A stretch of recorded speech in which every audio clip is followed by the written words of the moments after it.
Dans un temps lointain, où le royaume champignon était en paix, naquit un petit Koopa du nom de Bowser. Dès sa naissance, il était clair que ce jeune reptile était destiné à de grandes choses. Son écaille verte étincelante et ses yeux perçants annonçaient déjà son caractère ambitieux et déterminé. Le royaume Koopa, gouverné par le redoutable roi Koopa, était le foyer de Bowser et de sa famille. C'était un endroit sombre et sinistre, où les Koopas vivaient dans la crainte et où la violence régnait en maître. Bowser grandit au milieu de ce climat oppressant, mais il ne s'en laissa pas décourager.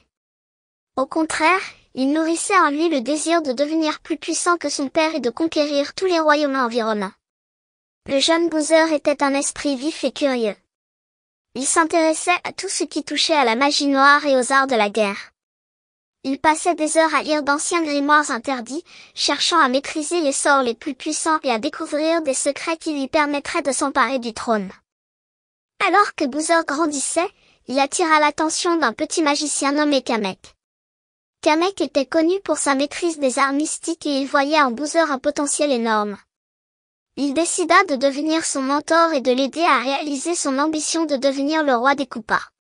Sous la tutelle de Kamek, Bowser commença à développer ses compétences en magie. Il apprit à lancer des sorts destructeurs, à invoquer des créatures maléfiques et à manipuler les éléments eux-mêmes. Sa maîtrise de la magie noire grandissait de jour en jour, et avec elle, sa soif de pouvoir. Pendant ce temps, le royaume champignon prospérait sous la gouvernance bienveillante de la princesse Peach. Mais l'ombre grandissante de Bowser menaçait de plonger le royaume dans le chaos. Bowser commença à rassembler une armée de sbires, recrutant des Goombas, des Koopa Troopas et d'autres créatures du royaume champignon. Il leur promit richesse et pouvoir s'ils le suivaient aveuglément.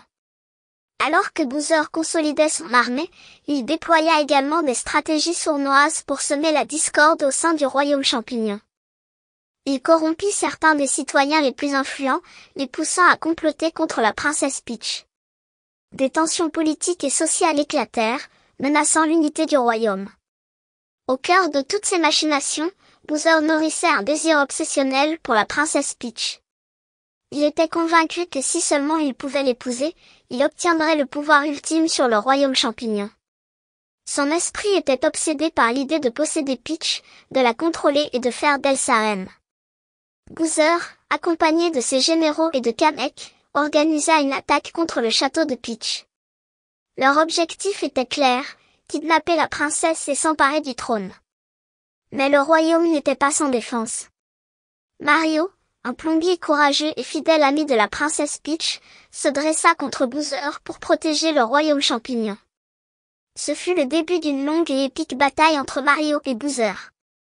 Les combats étaient féroces et les stratégies de chaque côté étaient astucieuses. Les batailles se déroulaient dans les vastes plaines, les profondes cavernes et les châteaux sombres du royaume champignon. Chaque fois que Bowser semblait prendre le dessus, Mario trouvait un moyen de riposter et de le repousser. Alors que les batailles faisaient rage, Bowser découvrit que la princesse Peach était plus forte et plus déterminée qu'il ne l'avait imaginé. Elle refusait de se soumettre à ses demandes et restait fidèle à son royaume et à ses amis. Cette résistance intensifia la haine de Bowser envers Mario et renforça sa détermination à capturer Peach coûte que coûte. Bowser, de plus en plus désespéré, concentra ses efforts sur l'acquisition d'artefacts magiques légendaires. Il savait que ces artefacts lui donneraient un pouvoir immense et lui permettraient de surclasser Mario une fois pour toutes. Avec l'aide de Kamek, il se lança dans des quêtes dangereuses à travers le royaume champignon, affrontant des monstres terrifiants et résolvant des énigmes complexes pour obtenir ses précieuses reliques.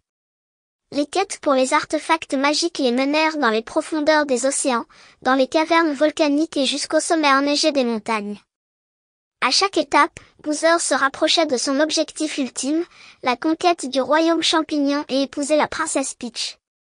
Dans le prochain épisode, venez découvrir les origines de la princesse Peach et son couronnement à la tête du royaume champignon et des Toads. Si vous avez aimé cette histoire, n'hésitez pas à cliquer sur j'aime et à vous abonner à la chaîne. N'hésitez pas non plus à mettre dans les commentaires l'histoire que vous souhaitez que je raconte. Merci et à bientôt pour de nouvelles aventures tout aussi étonnantes.